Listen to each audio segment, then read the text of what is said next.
Welcome to the Unshakable Resilient Women series. I'm Linda LeGras, I'm your host, and we're talking to 21 women over 21 days about how to confidently take charge of our health and our changing bodies through our 40s, 50s and beyond. And today I have Dr. Morgan Nolte. Now, I'm going to have to look at my notes for this one because she is a board certified clinical specialist in geriatric physical therapy. Did I say all that right? Yep, it's a mouthful. Yeah. And she's the founder of Civly, which is an in-depth online course and coaching program that bridges the gap between busy physicians and patients who need to lose weight and get healthy, which your role is so crucial because sometimes I feel the gap between the doctors who are very busy and then having someone to help you with the in-between who can talk to us in our language is vital. Yes. And I don't know how medicine is practiced over there, but over here, what we're finding is that the traditional medical model is really designed to help people who are injured or who are sick. And it's not well designed to help prevent disease. So our medical education, our insurance reimbursement model, and big pharmacology, pharma, like, prescription drug companies, they're all designed with profits in mind. And when we're healthy, no one really makes money. So we're really not very incentivized to make healthy choices.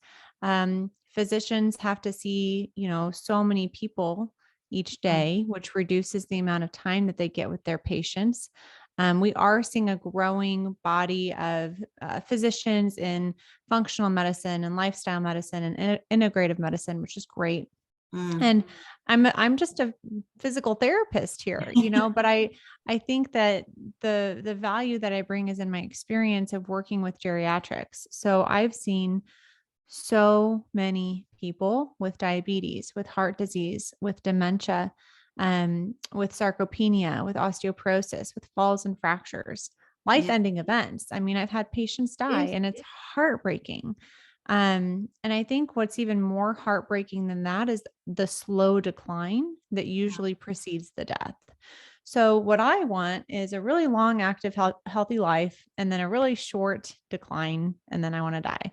And so I think most people can agree that they want their lifespan and their health span to be as equal as possible. You don't want to lose your health 20 years before you die, because the last 20 years are going to be a really low quality of life. Mm-hmm. So where I kind of dove into this insulin resistance space was really researching, well, how can I help people prevent what I'm seeing in geriatric physical therapy? Right. And all roads led back to insulin resistance. And for people that aren't familiar with that term, sometimes please explain. That would be great. I will. So I think that the main reason that I wanted to really get into this and bridge the gap is because this is a really misunderstood topic. Some physicians don't even know that it can be reversed. I have a message from a client who's like, we don't really test fasting insulin unless you're an insulin dependent type 2 diabetic, and insulin resistance can't be reversed. And it's like, we need to get the message out here. So, insulin, it is not the diabetes hormone. Yeah. Like it is the hormone for everything. Right. Let's kind of talk about the difference between type 1, type 2 diabetes. And I think it becomes very clear that insulin is a vital hormone. We die without insulin. People with type 1 diabetes don't produce any insulin. And it used to be a fatal condition called the wasting disease because they couldn't gain weight. Insulin is your fat creation and storage hormone. So what happens is when you eat a meal, specifically when you eat a meal containing carbohydrates like starches and sugars, your blood sugar goes up. Well, your body likes something called homeostasis, which means it doesn't like change. When your blood sugar goes up, it wants it to come back down. And that's the role that insulin plays. The pancreas releases insulin in response to nutrients. And what happens is insulin is like the gatekeeper, and it opens the gate to allow glucose to slide into the cells to be stored or used as energy. Without insulin, without the gatekeeper, the little people at the party or the bar or the football game, wherever the people are waiting to get in, they're just hanging out. And that's why people with type 1 diabetes have elevated blood sugar, because it can't get into the cell. Right. The only two ways that your blood sugar can get in is via insulin or muscle demand from movement, which we'll touch on why exercise is important for insulin resistance. So when we're talking about a type 1 diabetic, they're hungry, but they can't gain weight, and they have high blood sugar, right? So those are all signs that they don't have any insulin to store anything. So that is the role of insulin, to create and store, to allow fat to be created and stored for energy. Right. Okay. We know that if you want to gain weight, you have to have insulin. So I wish that type 1 diabetes and type 2 diabetes were not named so similarly, because it causes a lot of confusion. Because people with type 2 diabetes are often told, oh, my body doesn't make enough insulin. And that's not the case usually. Yeah. Your body doesn't make enough insulin to combat the carbohydrate load or the blood glucose load caused by other lifestyle factors, maybe not always the carbohydrates here. And what happens then is, over time, if you are constantly causing your pancreas to release insulin, and this can be in response to starches, sugars, chronic stress, poor sleep deprivation, sometimes toxins, but those are kind of the major ones that will cause an immediate rise in blood glucose would be the stress, the sleep deprivation, the carbs, and the sugar. Which is why nutrition is not, I was just going to say, it's why nutrition is key, but it's not the only thing. There's other lifestyle factors there's so many. Yeah. And I think that's really encouraging, because some people don't want to start at nutrition, that's for whatever reason. So, okay, that's fine. We can start somewhere else. Yeah. But what happens then is you keep stimulating the insulin response, and you keep raising the level of insulin in your blood required to do the job, to get the people into the party, the people into the football game, the blood glucose from the bloodstream into the cells. And there's, in your lateral hypothalamus, which is a part of the brain, there is a place that senses that insulin, right?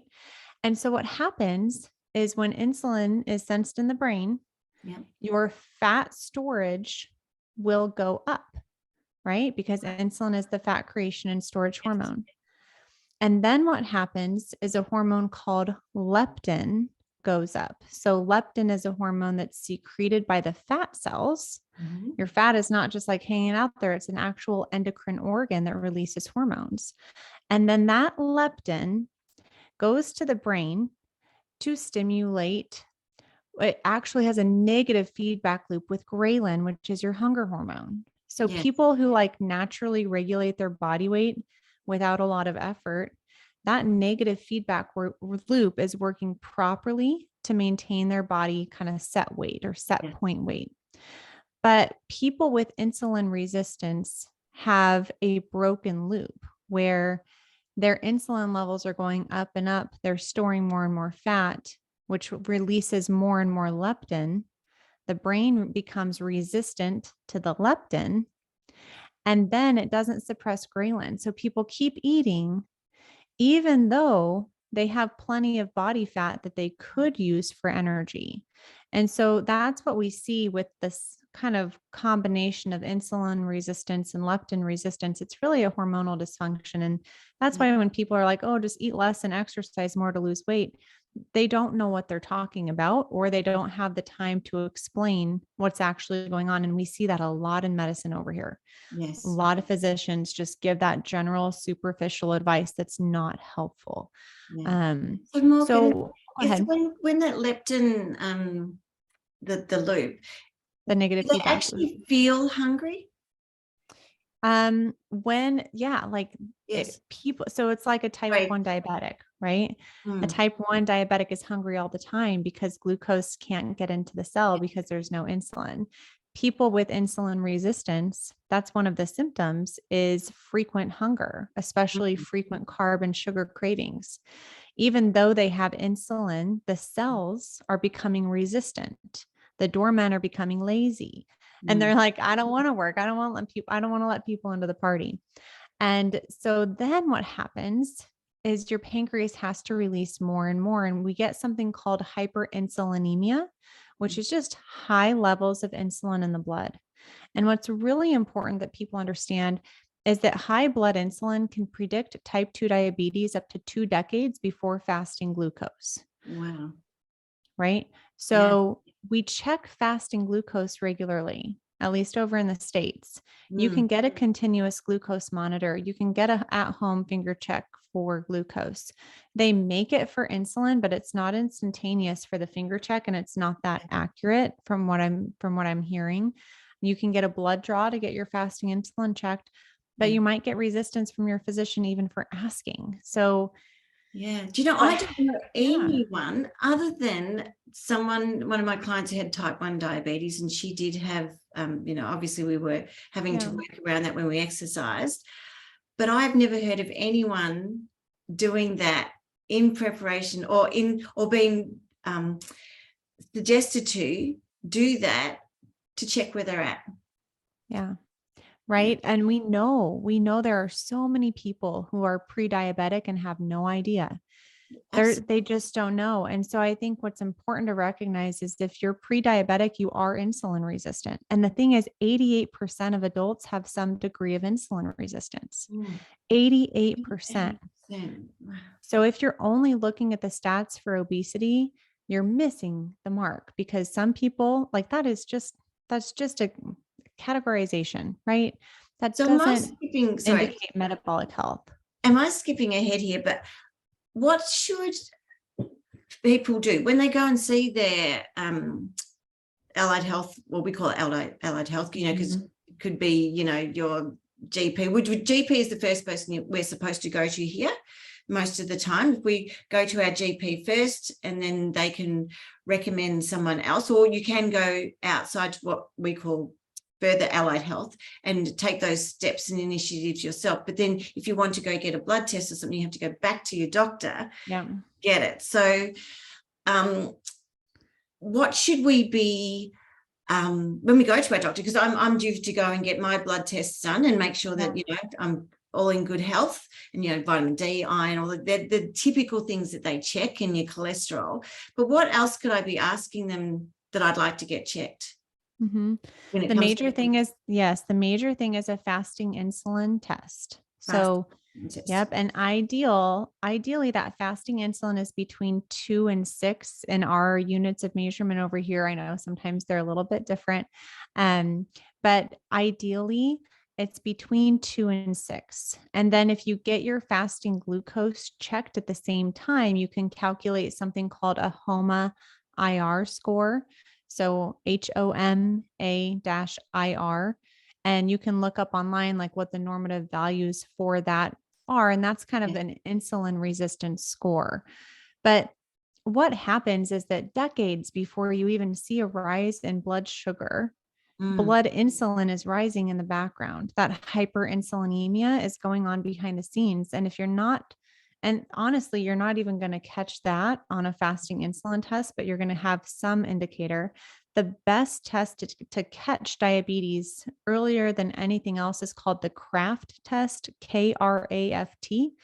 And it's similar to an oral glucose tolerance test where you have a bolus of glucose, like 75 grams, and then they check your insulin and glucose about 30, 60, 90, 2 hours, 3 hours.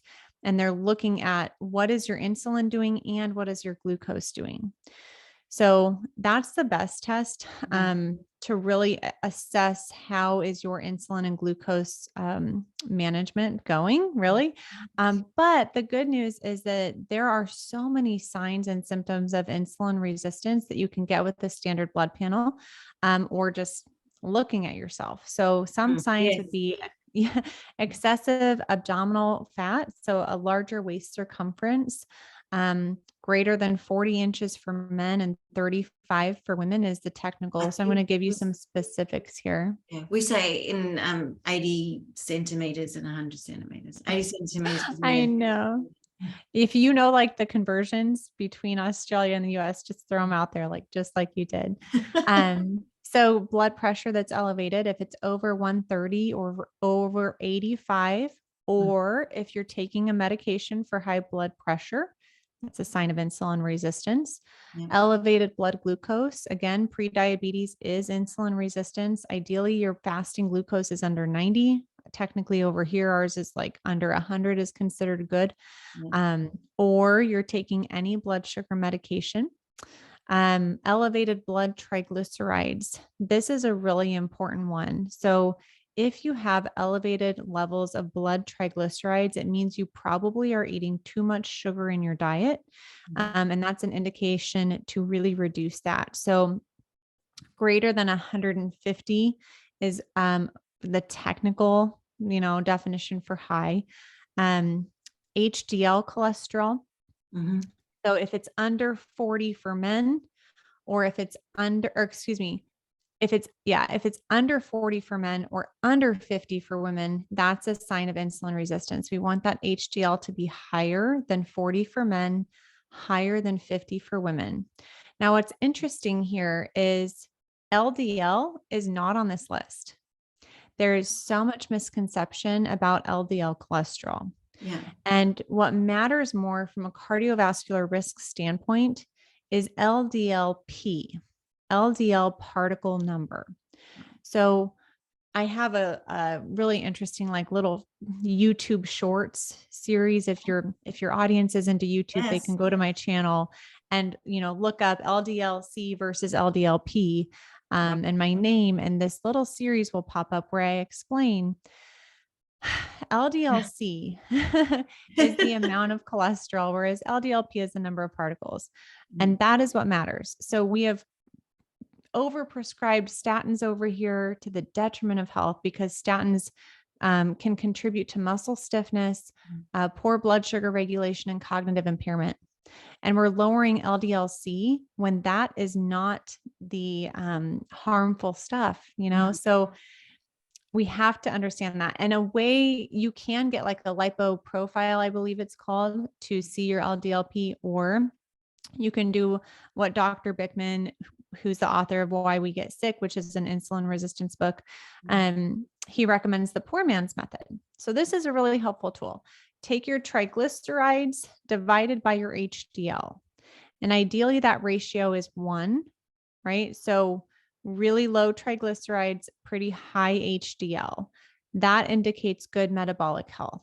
If you have really high triglycerides and really low HDL, that indicates poor metabolic health. So I think the cutoff that Dr. Bickman gives is 2. So for example, if your triglycerides are 100 and your HDL is 50, then that would be 200 divided by 50. Okay. So that's a really simple way that you can use numbers that you already have. Now, what that one does is it doesn't estimate LDLP particle size. It estimates the size of your LDL. So we don't want small, dense LDL. We want large, buoyant LDL, because that may mean that there's fewer of them, right? Like if we have like a sphere, if there's, 3 big LDL, that's going to be better, less particle numbers than like 20 small, dense LDL. Wow. Okay, so looking at your blood panel in a little bit different way, and your doctor may not obviously have the time to explain this stuff to you. That's why I love doing this online education. You got like 10 minutes to talk to them, 10 or 15 minutes. I know. And, one of our Ziply members, her hemoglobin A1C came back in the pre-diabetes range, and the doctor wrote excellent.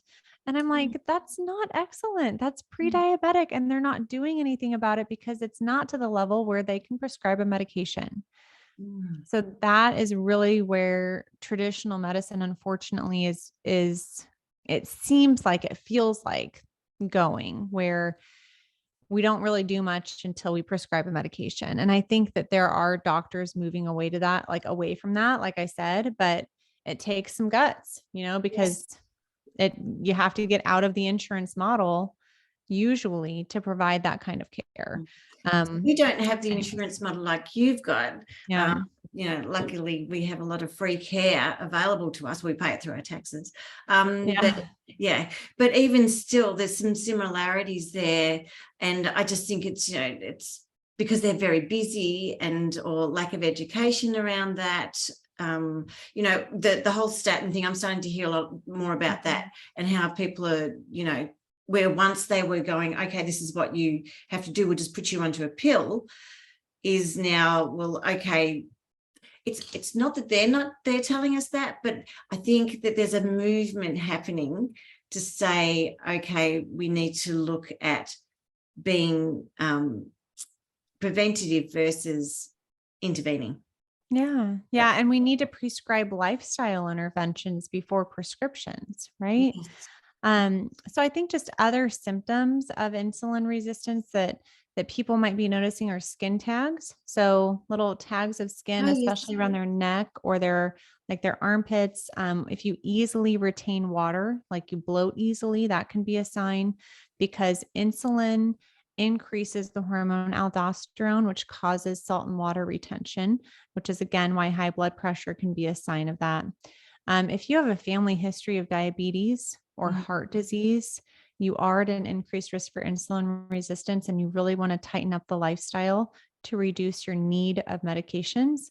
Women, if you have PCOS, or men, if they have erectile dysfunction, that's a sign of insulin resistance. Joint pain and inflammation. Can I ask you another question? Because your skin tag thing was really interested me, but just because after I had kids, I got a lot of skin tags. Interesting. Yeah. Did they go away? Yeah. Okay. Did you change your lifestyle for them to go away? I wouldn't have nodded. I didn't even know that was anything. I mean, I definitely have changed my lifestyle in the last, one, because my husband passed away from cancer. That when he passed away, we naturally just changed. Well, my daughter and I found we naturally just went to a much cleaner diet. Because I went to more salads and vegetables and protein, and I cut out sugar out of my coffee. I stopped eating a lot of bread and pasta, and it just naturally happened. And I was naturally just losing weight because I had put on weight during that time. Obviously, I was, I go into hospital and have a piece of cake and a coffee on my way up to see John, because I don't know, that was just possibly my comfort place. And so I'm wondering, that's really interesting, because it's since then that I've really, and then I've cleaned it up even more since going through menopause and meeting my new husband, who's very much into organic, healthy foods and things like that. Because now we own a gym. No, there's a strong association with that. And typically those skin tags can clear up if you clear up the lifestyle issues that contributed to the elevated insulin, which you did. And I think that postpartum is the perfect time to gain weight. I mean, why not? Like, you have a newborn, you're not sleeping, your stress is through the roof. You might be really emotionally eating. We know that insulin resistance goes up, particularly in the third trimester, because we need to gain weight. I mean, like that, and which we'll talk about menopause, but puberty, bearing a child, and menopause are three excellent examples of insulin is driving the show. And then I would have been highly stressed then too, and lack of sleep all through those years. Exactly. And a lot of those also reoccur in perimenopause and menopause, the poor sleep, the anxiety, or like moodiness or stress. And then we'll talk about it later, but how insulin changes in that phase of life is important as it relates to its relationship with estrogen. But just to kind of like wrap up the symptoms would be like brain fog, fatigue or energy fluctuations throughout the day, poor sleep, and then frequent carb or sugar cravings. It's very, very important that people understand there's a direct link between sugar and Alzheimer's disease. Right. Very strong, very direct. Alzheimer's is now being called type 3 diabetes. Right. So I haven't heard that terminology for it, but yes. It is. And it's really sad because I would go into someone's, home and home care physical therapy, and their quality of life is so poor, and I see what they're eating and the quality of their nutrition is so poor. So it's like the quality of your life will really line up with the quality of your nutrition and lifestyle choices. And I think we must shift the conversation away from obesity and away from weight to health, because so many people feel like a failure when it comes to weight loss. If they've tried like every diet, they've tried everything, nothing works for them, they feel like a failure. And it's like, fine, stop trying to lose weight. Just start trying to improve your health. Yeah. And I think it really, it shifts the motivation, and it becomes a stronger why, which we need for behavior change. So that would be kind of like, what is insulin? What is insulin resistance? What are the signs of it? And then when we're talking about, really like, well, what causes it? I think that's important to talk about, because then we can work backwards for interventions.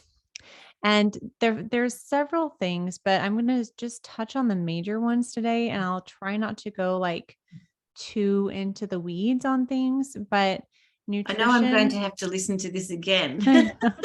Good. Take my notes. And your nutrition is so important. What you fuel your body with is really important. Eating whole, real, unprocessed foods is very important. I really like to follow a good, better, best model, right? So when I started this health journey, I was eating Lean Pockets and Cliff Bars and all sorts of crap in physical therapy school. And then I had my first child. I have two, they're 4 and 2.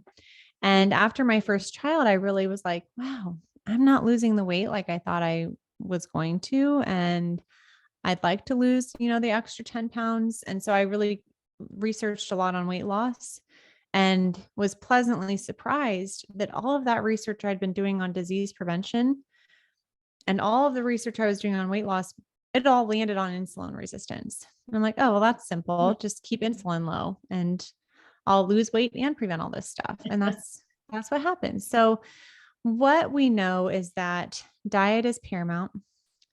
Sleep is so important, because when you sleep, you reduce the level of ghrelin. So you reduce your hunger. Again, like why postpartum is so hard. We're not sleeping. So we're hungrier all the time. And so if you're not sleeping well, you're not getting the protective effects, of that reduced ghrelin, and you're not getting the boost of human growth hormone, which supports lean muscle mass. And we know that muscle mass is really critical for insulin sensitivity, because I like to describe muscle as the garage and glucose as the cars. And so the more muscle you have, the bigger the garage that you have to store the glucose before it turns into body fat. You can store it into your muscle glycogen and your liver glycogen, and then it goes to fat. So, eating, right? Like, well, what do we eat? I'm going to keep it really high level, and you can ask different questions if you want. One thing to consider is, instead of talking about what not to eat, I think it's helpful to talk about what to eat, like how to fuel your body. Because I think if you're trying to cut things out without adding healthy things in, it doesn't work, because your body's not getting the macro and micronutrients that it needs. So macronutrients would be water, carbohydrates, protein, fat. Micronutrients are vitamins and minerals. Regarding the macronutrients, I consider fiber an essential nutrient. Glucose is not essential, because, and let me back up. So with carbohydrates, with carbohydrates, there's about 3 simple sugars, right? So there's glucose, there's fructose, and there's galactose. Those simple single sugar molecules can combine to form disaccharides. So sucrose is one molecule of glucose and one molecule of fructose. That's Right. table sugar, Yeah. sucrose. And then lactose is one molecule of glucose and one molecule of galactose. And then starch, which is like your rice, your pasta, your bread, it's just a bunch of glucose. I mean, there might be some fiber in there depending on how processed it is. Mm.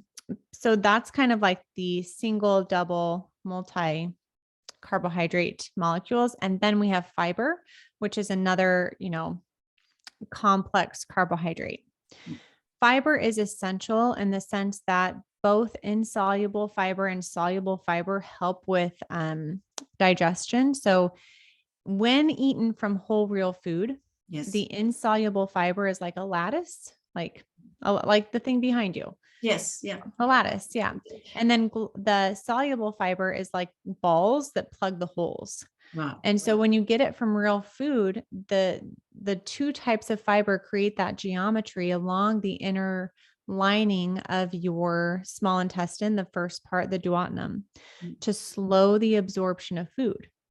Slowing the absorption of food reduces the blood sugar and insulin response of that meal. We don't feel so hungry. Right. And it adds bulk. Yep. So it helps with moving this, it helps with so many things, but from an insulin standpoint, it will help with that. And it will keep you full so that you're, not overeating later. Starch, glucose, not essential. Fructose actually is not used by any biochemical process in the body at all. So even from fruit, like over here, Weight Watchers is really big, and they teach that fruit is free. And it's like just today in office hours, someone was talking about like, I had a peach and my blood sugar spiked a lot on my continuous glucose monitor. And I'm like, that's because fruit is not free. Like, yes, it's, so yeah. if we're going to eat carbohydrates, what we need to do is focus on the high fiber, low starch and sugar varieties. So if you're going to think of the what? Whole grains? Yeah, but those are still high in starch comparatively to, yeah. So there you go, because this is what we're told.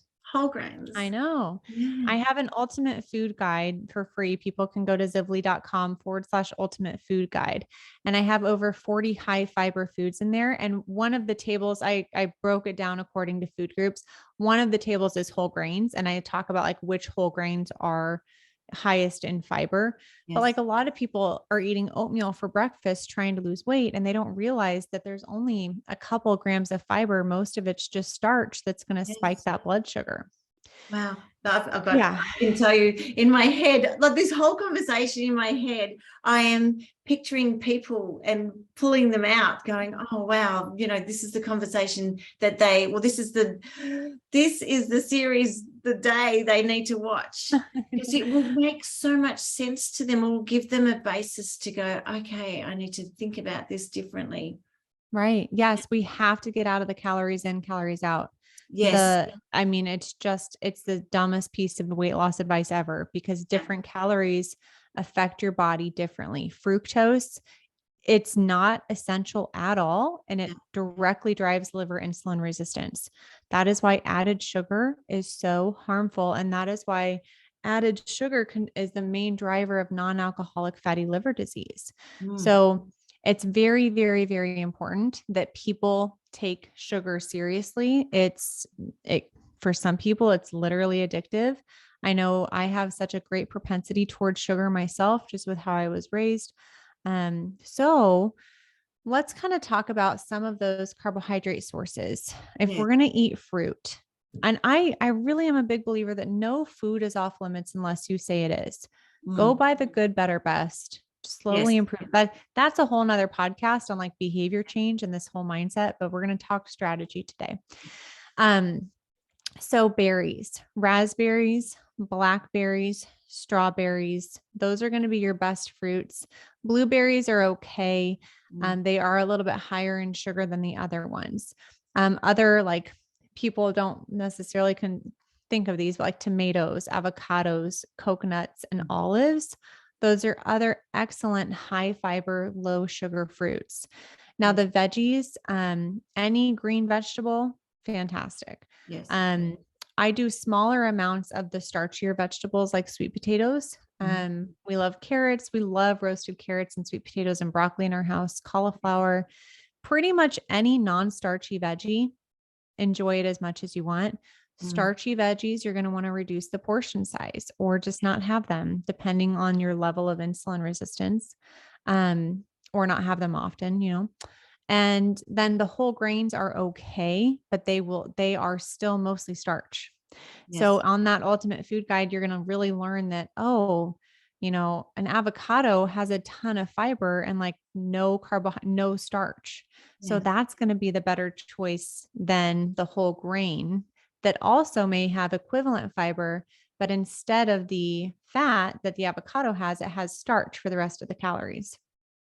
And so it's very important to recognize that when it comes to insulin, starch and sugar will spike the insulin.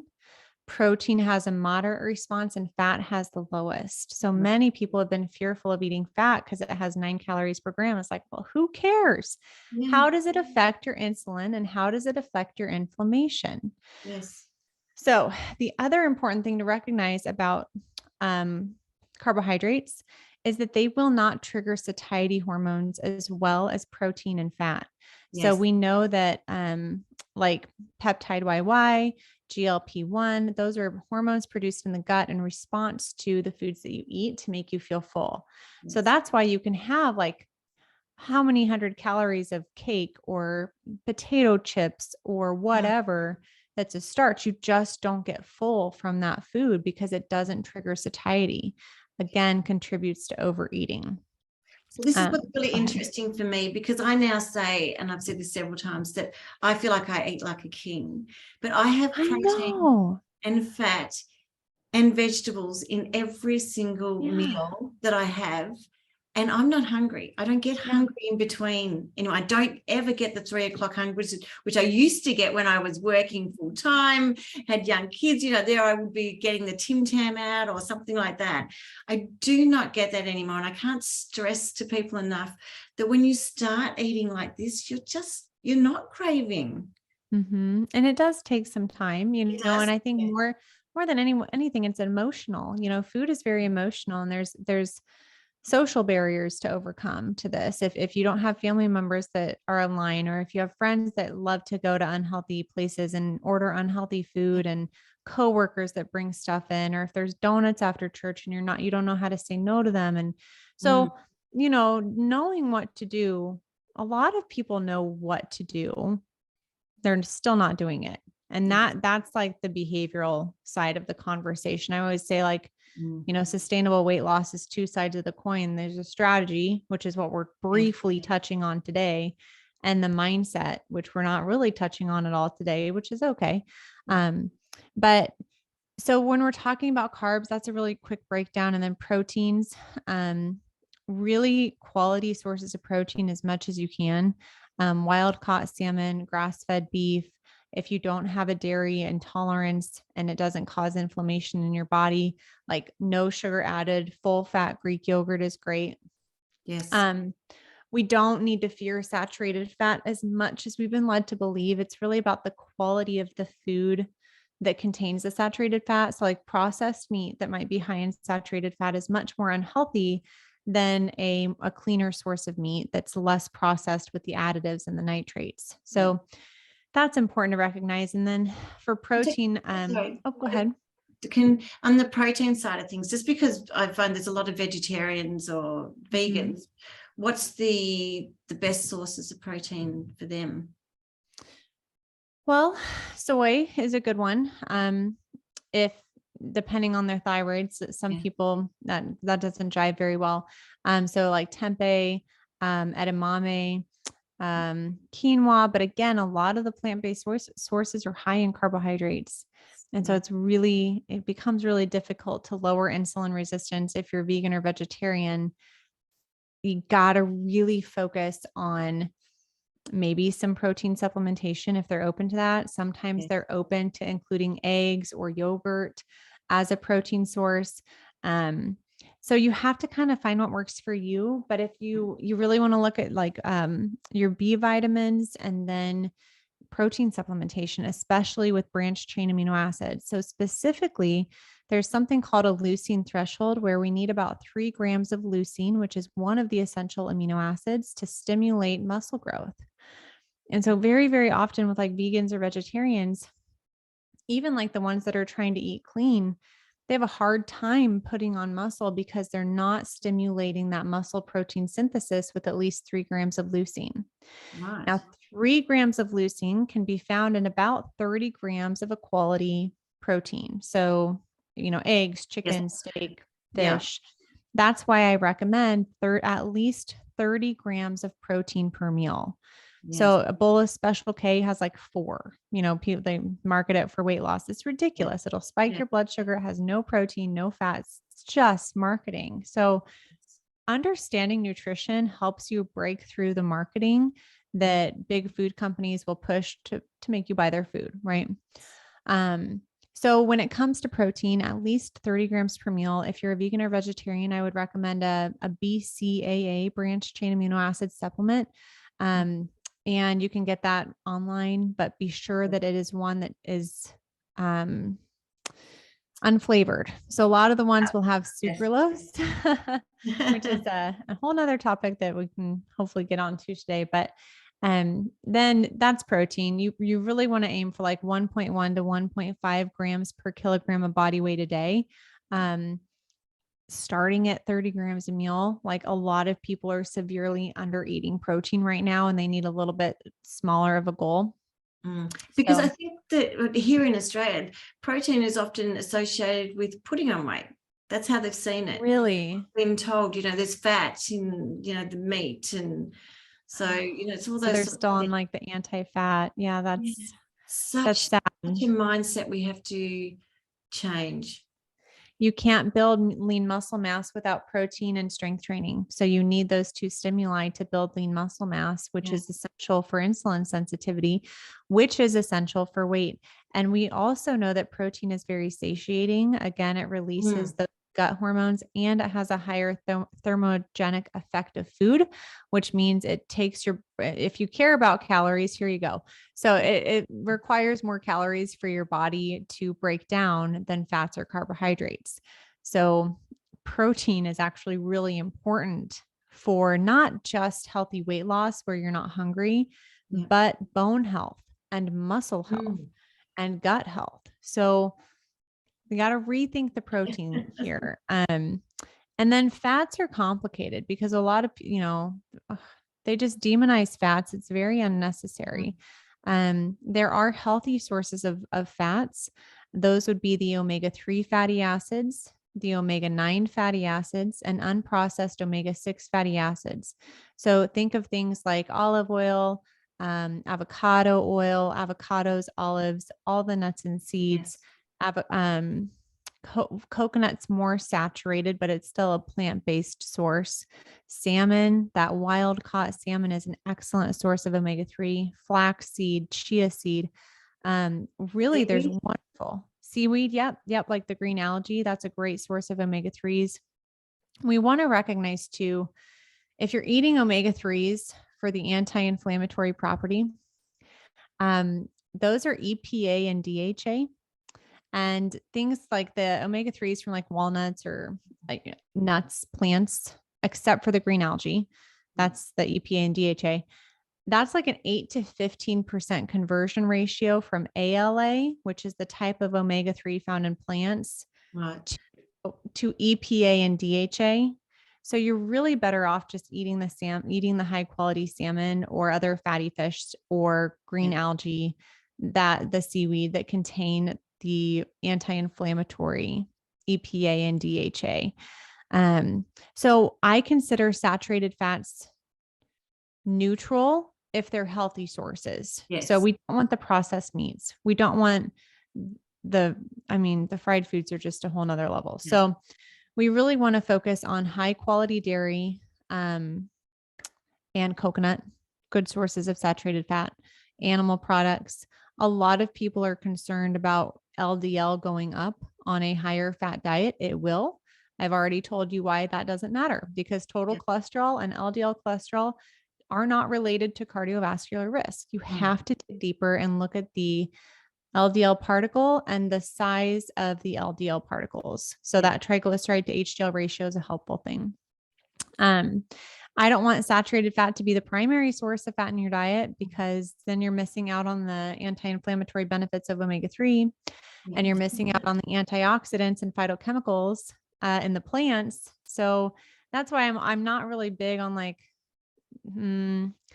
classifying diets, like, oh, I'm a vegan, or I'm a vegetarian, or I'm keto. It's like there's truth everywhere. There's good pieces in every single dietary approach. And Zivli means living a low insulin and inflammation lifestyle. Yes. So I really believe that no matter what dietary approach you ascribe to, it can be optimized. And that's the goal, is really just taking one next best step. But the fats that we really want to avoid, I know I could talk forever. The fats that we the trans fats and the processed omega-6 fatty acids, specifically linoleic acid, which is found in a ton of processed foods. All those soybean oil, canola oil, we really need to reduce those in the diet. Those are a direct driver of insulin resistance. Morgan, I read all the labels. Yes. And I can't tell you, here in Australia, canola oil is in nearly everything, from cereals to biscuits. I find it in places that it shouldn't even be, and sugars for that matter as well, in the processed food area. Yeah. And I cannot believe that and those vegetable oils, there isn't more discussion about how unhealthy they are. They are a direct driver of cellular inflammation and insulin resistance. There's hardly a biscuit in the aisle that you can get, because my daughter and I were going through, she thinks I'm crazy. And I said, no, you can't have that. No, you can't have that. No, you can't have that. I said, do you know what, Jess? There isn't a biscuit here you can have. You'll have to make them yourself. Yep. And I think that's the takeaway here, is you have to really shift to reading your food labels, not paying attention to what's on the front of the package, but what's on the back, minimizing the ingredients that are in your food. I think that a lot of people, when they're transitioning to lower carb, they go to sugar-free stuff. And I'm just going to tell you a list of ingredients to screen for: sucralose, acesulfame potassium, saccharin, maltodextrin. Yes. And there's one more that I'm forgetting: sucralose, acesulfame.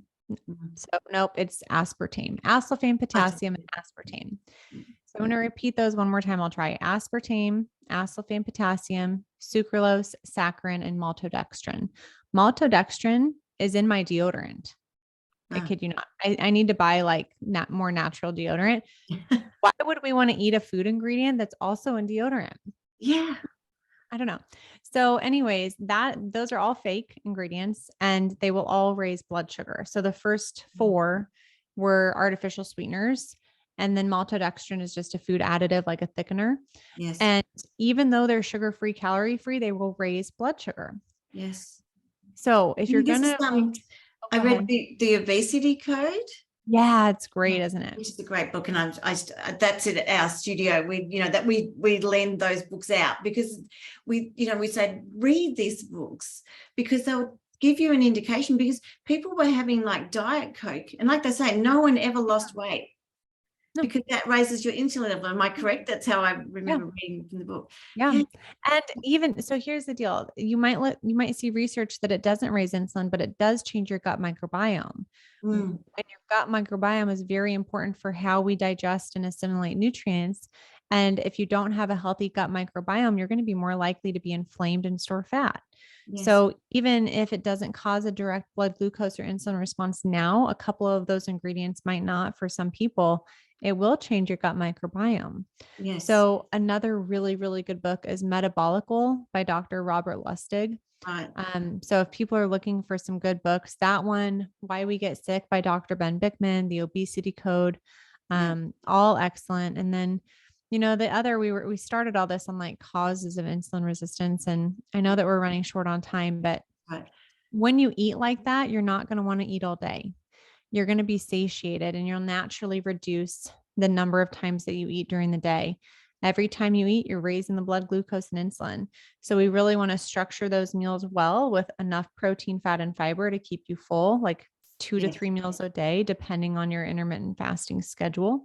I recommend everyone fast, unless if you're breastfeeding or something like that, or have another medical contraindication, for like 12 to 14 hours a day as a baseline. Very moderate, 7 p.m. to 7 a.m. Most people can get. That's what I do. I have a 12 to 14 hour rest. Yep. Yeah, I don't even have to think about it, honestly. In the end, once you start getting into that routine, I don't even think about my fasting. I just do it. Yeah, it's very simple, and it's not a big deal at all. Sometimes people kind of try to jump into fasting first, and I caution against that, because if you're not properly structuring your meals, and you jump into fasting and then you're eating crap when you're eating, you're not going to feel good, and you're not going to be satiated, and it's not going to be a successful strategy for you long term. Like the other thing is that eating healthy, not what to avoid, but start just eating healthy. I love that. Yeah, what to include instead of what to avoid, and both are important. But when you're starting out, I think so many people come from like that restrictive diet mentality. It's just kind of a breath of fresh air to say, I'm going to eat more of this and start there. Yes. My sister and I, we talk about this often. I've got a sister who's in a Pilates and yoga instructor, and she again has been my go-to guru, because she has looked into all these things as well. And we often say, let's just look at our plate and what is on it, what do we love that's on there? And saying just, and swapping one meal a week into, a meal that's full of vegetables and protein and good fat. Just one meal. Start with one. Yes. Or just start with one component, like some people are very afraid of eating fat. Maybe don't start there, or maybe just start with a little bit, like a quarter of an avocado or a few olives or something small. But it's very important to feel good with the changes along the way. It's very important to own your lifestyle and not think that there's going to be like some external program or diet that's going to be like the perfect match for you. There's no such thing. You have to take full responsibility and autonomy for your own health choices. And people out there like myself, we can provide evidence, we can provide coaching support. I'm a really, really good mindset coach. Like really, I help people identify and overcome those limiting beliefs. I feel like that's the strategy stuff you can read in a book, but like the mindset stuff is a little bit more, there's a little bit more art. Yeah. And I really enjoy that. But, so I think that's like a big takeaway here is nutrition's important. Meal timing is important. Chronic stress will raise cortisol. Cortisol will raise insulin. If you're stressed out and trying to lose weight, you might want to start there instead of your nutrition. If you're sleep deprived and trying to lose weight, you might want to start there. And going into menopause, I know we wanted to touch on that. What menopause does, when estrogen goes down, insulin goes up. So estrogen is an insulin sensitizing hormone. And that is why we often see fat increase and fat redistribution around the midsection in menopause, because as estrogen goes down, insulin resistance is going up. And if you don't have these lifestyle factors dialed in, stress, sleep, movement, oh my gosh, we didn't even touch on exercise too much. That's okay. And nutrition and environmental toxins, you're going to gain weight and you're going to have a hard time losing weight. And it's going to be frustrating. So the sooner you make these lifestyle changes, the better for your health, for the quality of your life, for your family's health. My goodness. I'm so happy that I'm finding these lifestyle changes now so that I can pass them on to my children, and that's what I say. Yeah. And I think my children are going to benefit greatly just by what I have learned, particularly over the last 8 years as I've gone through menopause, because all my life has been a bit, going through puberty, putting on weight, but I've been able to manage it. And probably because I grew up with, the healthy food. I was very lucky in that sense. We used to say it was meat and 3 veg. That's what we grew up with, right? I like it. This is before processed food, which I didn't have much processed food when I was young. But then, as I got older, because that was more introduced, and that's when, I was still doing okay. And I feel like over time, our bodies can, like you said, it could be 20 years. You might be already moving to becoming insulin resistant. So that's why it's just so important. I keep saying to my clients, it's never too late, but start now before you get to menopause.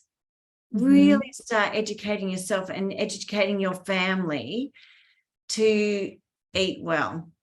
And I think it's very important. And it's like the longer you wait, the harder it gets, because a few reasons.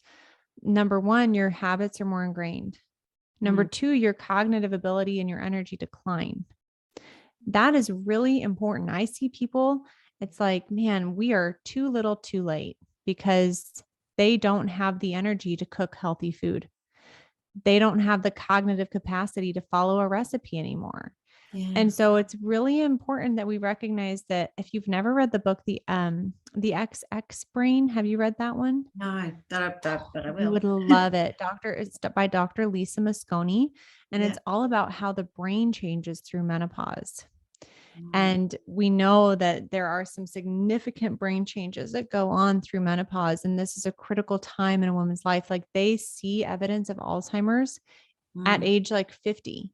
Yes. So it's just like insulin resistance. It takes decades to develop. So does Alzheimer's. Those clinical signs of cognitive impairment start in midlife.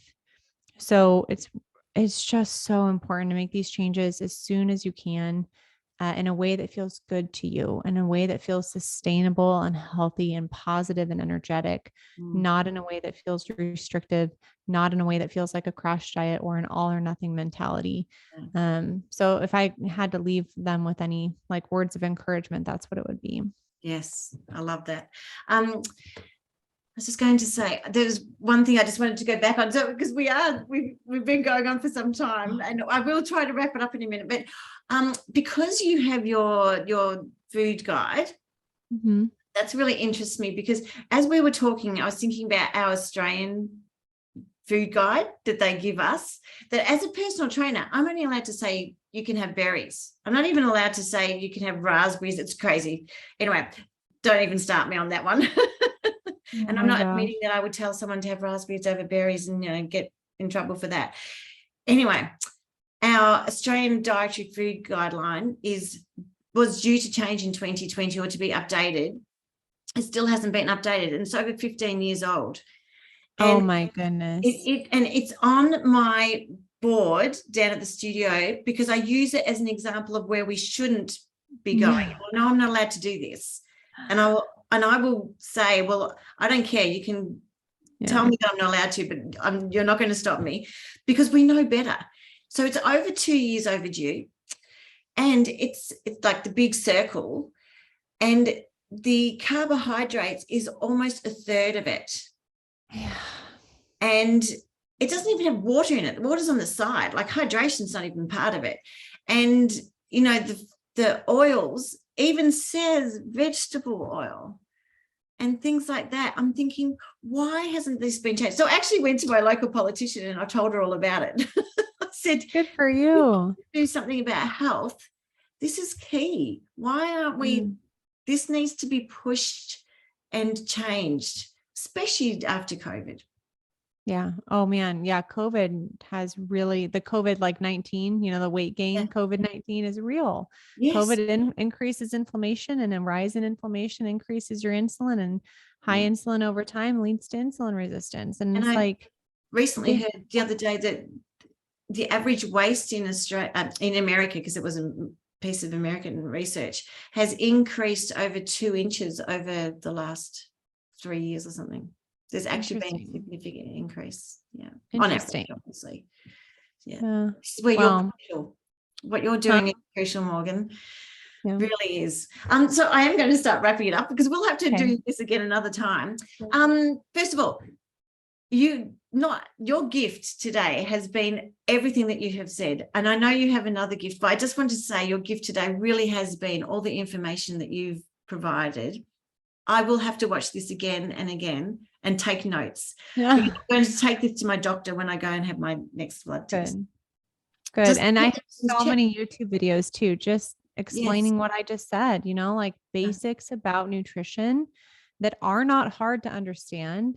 But once you get it, it's more motivating to implement the changes, Yes. So anyhow. Yeah. I'm sure if someone knew that they were heading towards type 2 diabetes, it would be a prompter. Yeah. Yeah. Well, you'd hope so. Fingers crossed. I hope so. Sorry. So would you like to tell our audience the gift that you've... Yeah. So I mean, like you said, I have so much free stuff online on my podcast, Reshape Your Health with Dr. Morgan Nolte, my YouTube channel, Dr. Morgan Nolte Zivley. And then if they want the ultimate food guide that I was speaking about, that has a lot of specific foods that I recommend and why, they can go to Zivley, which is zivli.com/ultimate food guide. And then if they want to learn more about insulin resistance and inflammation, they can download a free masterclass, and that's at zivli.com/masterclass. We'll put all this into the notes. Yeah. So it's a really, everything's on my website. I'm happy to share the information for free because I think that it's really important. And it obviously drove me away from a very stable career in geriatric physical therapy to start my own business because I was that passionate about preventing all that stuff that I was seeing. And this is how we do that. Which is a beautiful, beautiful advocation you've got. I'm going to ask you just one last question that I ask everybody. Is what is your number one not negotiable that you do for yourself every day? Good question. Oh, I know, my mindset work. Yes. So every single morning I read what's called my personal faith formula. If I don't read it, like if my daughter's crying, I have it recorded on my phone so I can listen to it in the car. Yes. And it essentially is kind of like my personal wellness vision statement. It includes things both personal, professional, health wise. And it's probably like a 4-minute read. And it's like putting my glasses on for the day. Like that allows me to see the world through the lens of my vision for the world and it helps me be proactive, not reactive. And then if a limiting thought pops up, like I've proactively placed those positive thoughts in my brain so that I can kind of ward off the limiting ones. It keeps me grounded. It's like, that's where I tell everyone to start with weight loss or health is to clearly identify your why, write it down and read it out loud every single morning. So that's my one non-negotiable is my mindset work. Oh, love that. Well, that's something we have to talk about later on. I know. Thank you for your time today. Oh, thank you for your time. Your time's very valuable. You've got a young family and a business of your own. So I totally appreciate you joining me today. And thank you so much. Thank you. It's been a pleasure.